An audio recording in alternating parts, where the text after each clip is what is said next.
ശ്രീകുട്ടിയോട് അങ്ങനെ പോകാൻ വരട്ടെ എന്ന് പോലീസ്. മൈതാഗപ്പള്ളിയിൽ സ്കൂട്ടർ യാത്രക്കാരെ കാർ കയറ്റിക്കൊന്ന സംഭവത്തിൽ രണ്ടാമത് ശ്രീകുട്ടിക്കെതിരെ വീണ്ടും പോലീസ്.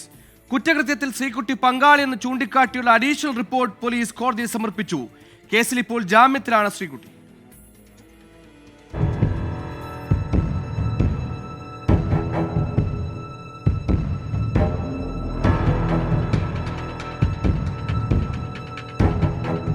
കൊല്ലം മൈനാഗപ്പള്ളി ആനൂർക്കാവിൽ സ്കൂട്ടർ യാത്രക്കാരിയെ കാർ കയറ്റിക്കൊന്ന സംഭവത്തിൽ രണ്ടാം പ്രതി ശ്രീകുട്ടിക്ക് ജാമ്യം ലഭിച്ചതിന് പിന്നാലെയാണ് പോലീസിന്റെ പുതിയ നീക്കം.